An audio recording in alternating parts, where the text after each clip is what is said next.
اعوذ باللہ من الشیطان الرجیم بسم اللہ الرحمن الرحیم محترم سامعین و ناظرین کرام السلام علیکم ورحمۃ اللہ وبرکاتہ۔ ربیع الاول کے مہینے کی دوسری تاریخ ہے۔ اس سے پہلے یکم ربیع الاول کو ہم نے ربیع الاول کے بارے میں پروگرام کیا تھا، اس کے بارے میں کچھ اصولی باتیں بیان کی تھی۔ اس میں یہ کہا گیا تھا کہ پورے مہینے میں ہم انشاءاللہ یہ ربیع الاول کے بارے میں نبی صلی اللہ علیہ وسلم تعلیمات مبارک کے بارے میں اور ساتھ ساتھ ختم نبوت کے بارے میں بھی ہم بات کریں گے۔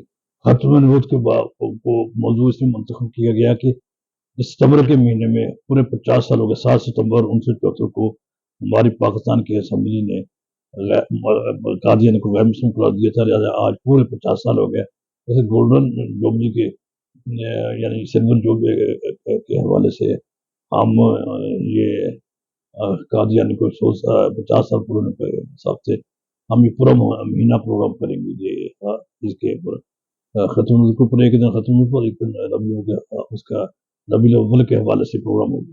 تو ختم نبوت کے بارے میں یہ بیان کر دوں کہ اس کے ختم نبوت کے دو حصے ہیں۔ پہلے حصے میں ختم نبوت سے متعلق اسلامی تعلیمات کا خلاصہ اور اسلام کے دور اول، اور دوسرے حصے میں اسلام کے دور اولین میں ختم نبوت انسداد ختم نبوت کی جو کوششیں ہیں، اس کے عملی کوششیں، اس کے بارے پر مختصر روشنی ڈالی جائے گی۔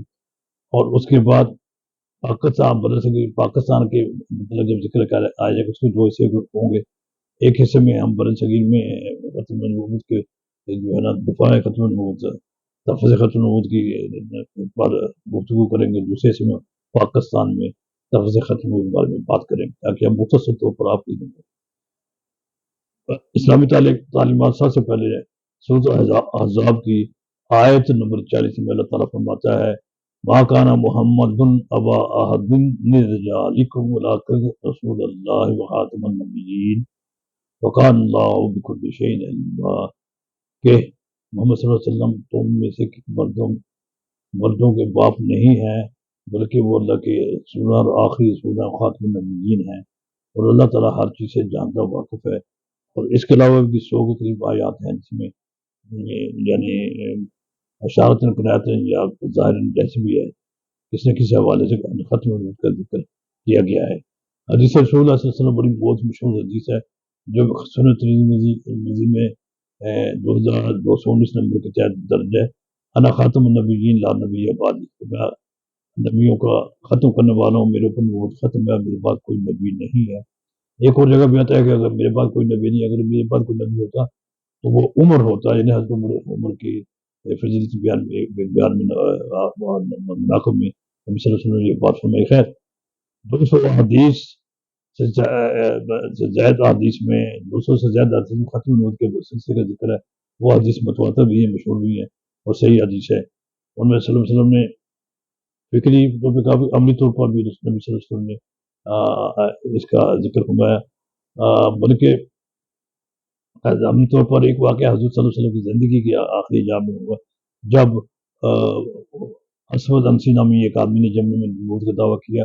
نبی صلی اللہ علیہ وسلم نے وہاں پر اپنے جو متبعین سے پیروکار تھے ان کو پیغام دیا کہ اس کا خاتمہ کیا جائے۔ تو نبوت کے اس جھوٹے دعوے دار بدبخت شخص کو فیروز دہلوی نامی شخص نے اس کی رہائش گاہ میں داخل ہو کر اسے واصل جہنم کیا۔ نبی اکرم صلی اللہ علیہ وسلم کو یہ 632 عیسوی کا واقعہ ہے۔ نبی صلی اللہ علیہ وسلم کو اس کی خبر بذریعہ وحی ہوگی، آپ نے اپنے مدینہ شریف میں اپنے ساتھیوں کو اس امر سے مطلع کر دیا۔ آپ صلی اللہ علیہ وسلم نے وصال کے بعد یہ خبر باقاعدہ طور پر کاسد جمع سے لایا کہ اس جہنمی کا خاتمہ کر دیا گیا ہے جس نے نبی ہونے کا دعویٰ کیا تھا۔ تو ختم نبوت کے سلسلے میں گزارش ہے کہ حضرت ابوبکر صدیق کے دور حکومت میں نبوت کے جھوٹے دعوے دار مسلمہ کذاب کے خلاف جنگ، جسے جنگ یمامہ کہا جاتا ہے یا جنگ یمامہ کے نام سے مشہور جنگ ہے، یہ صحابہ کرام رضوان اللہ علیہم اجمعین کی ختم نبوت کی تفویض کی وہ جنگ ہے جو 12 ہجری میں ہوئی۔ اس جنگ میں 1200 کے قریب اصحاب رسول صلی اللہ علیہ وسلم شہید ہوئے، جس میں 600 کے قریب حفاظ قرآن اور قراء قرآن تھے۔ اس حوالے سے علماء کرام کا کہنا ہے کہ نبی اکرم صلی اللہ علیہ وسلم کا آخری کام تفسیر ختم نبوت اور حضرت ابوبکر صدیق کے دور کا پہلا کام ختم نبوت تفسیر ختم نبوت ہے۔ جھوٹے مدعیان نبوت کی آمد کے بارے میں نبی صلی اللہ علیہ وسلم نے بتا دیا کہ میرے بعد قیامت کے قریب مدعیان نبوت آئیں جو قیامت تک یہ لوگ آتے رہیں گے۔